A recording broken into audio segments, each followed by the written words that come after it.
Hello, 10th graders of Achievement House Cyber Charter School. This is Senor Staley, aka El Guapo, and this is Mrs. Graham. And we're here to talk to you about the clubs of Achievement House. I don't know if you know this, but we have tons of clubs at this school, so you're at the right place, and we're going to tell you what clubs, some of the clubs that we have, and what they're all about. If you are a parent, maybe you'd like to consider joining our parent club, and you can meet other students who are parents and get tips on managing your time with doing your schoolwork and taking care of your children. The gamers out there. Back in the day, I played Mario Brothers and Pac-Man, but I'm old, you're young. You guys can come and play World of Warcraft, Halo, Call of Duty, Gaming Club. If you're interested in art and photography, then maybe you'd like to consider joining the Art and Photography Club. The newspaper, if you're interested, are you a writer or do you want to report today's events, please come and be a part of the school newspaper. The Science Club is actually my club that I advise, and if you're interested in a career in science or just discussing science in the news or scientific debates, then that's the club for you. The SAD Club, the Students Against Destructive Decisions. If you want to make a difference, make an impact, helps kids with tough decisions, this is the club that you could join. The Yearbook Club, if you're interested in helping us document the school year, and if you're interested in design, then this would be an excellent club for you to check out. Student Council, if you want a voice in our school and how we make decisions, come join the Student Council, and rule the school. Technology Club, if you're interested in programming, engineering, robotics, there's all kinds of things that the Technology Club is going to be exploring this year. The Golf Club, yes, there's a club for that. Come and learn how to play golf. Prom, we have a prom out west and one out east, and if you're interested in helping us plan the prom, then consider joining the prom committee and you can help plan a great night. Field trips, if you want to meet some of your fellow students here at Achievement House and ride a cheese bus at the same time, look for the field trips.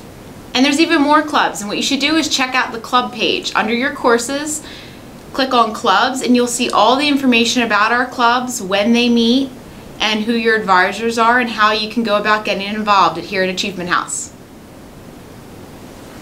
Bye-bye. Clubs.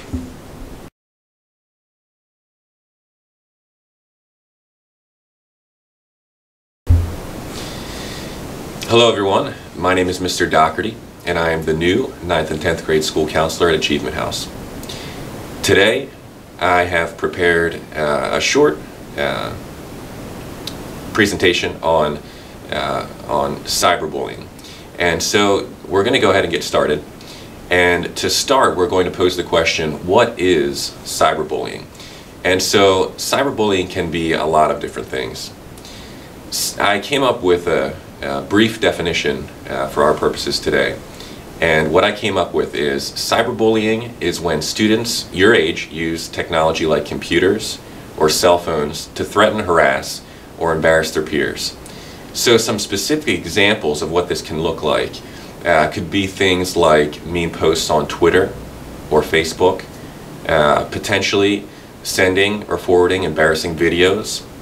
Maybe it's threatening text messages, or even just cruel talk on instant message systems. So now we're going to pose the question, why do people cyberbully? Well, there's a lot of various reasons why people choose to cyberbully, and we're going to talk about some of them. The first one I want to talk to you about is, I can't see you. And I can't see you basically means that it's easier to say something mean to someone through the internet or through an email than it is to actually say it to their face. A second reason why people sometimes choose to cyberbully is it's just a game. And this is a very common misconception. It's important to remember that there are real-life consequences for cyberbullying. So the third reason we have today is look at me. And look at me just means that sometimes people are looking for attention. This is incorrect thinking, because what happens is even whether it's positive or negative attention, people are seeking this, and unfortunately the the real life consequences that come along with that negative attention are not worth it. Fourth, we have today, I'm one of you.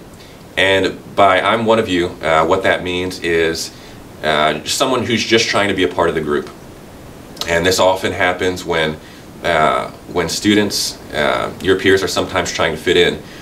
But this goes to show the importance of forming a positive atmosphere and a positive peer pressure. So finally, the last reason that I have for you today, and there can be a lot more reasons than this, but the last reason that I have for you today is you are not like me.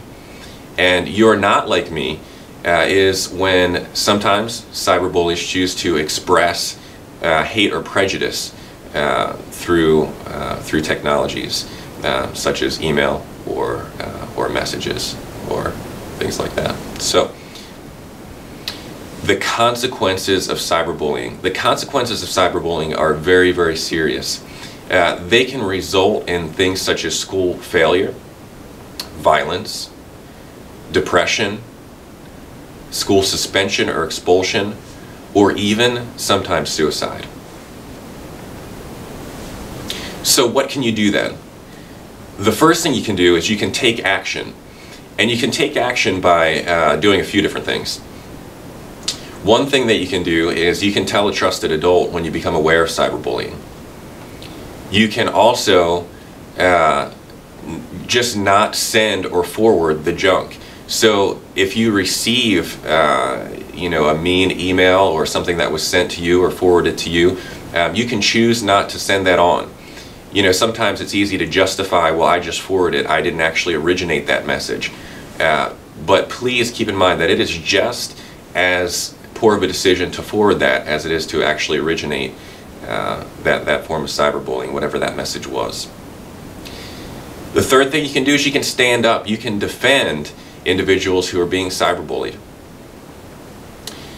Fourth, be careful what you share. Now this is looking out for yourself. Keep in mind that pictures, text messages, and videos are not completely private. So anything that you share actually increases the likelihood that you could potentially be cyberbullied. And then finally, don't give out your personal passwords. That's a simple one. But don't give them out. That's going to decrease the likelihood that you could get potentially hacked unwillingly. And so now the question, should you tell someone if you are being cyberbullied? And the resounding answer to that question is absolutely yes. You should tell someone if you're being cyberbullied. Most students deal with online threats in silence, and you do not have to, and you should not deal with that in silence. So what else should you do if you're being cyberbullied? Well, one easy way to remember what to do is stop, block, and tell.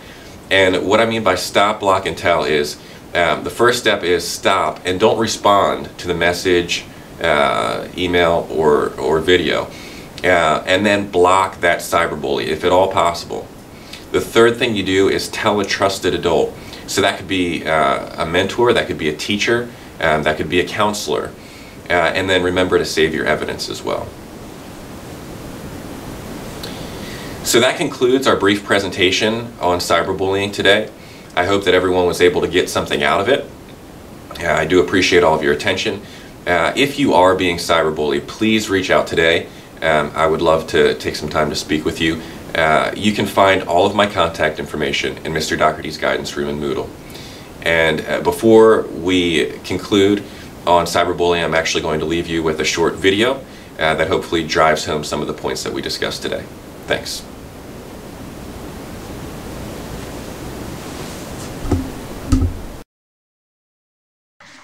Hi guys. Hey. Hi Megan. Hey Jessica. Megan, you're a tramp. Brian Fitch told me you guys made out. Everybody knows. He said your breath smells like garbage. And he almost puked. He says you're the most desperate girl he knows, besides your mom. How many boyfriends does she have anyway? Lots? Your makeup makes you look like a clown. That zit is huge, zit face.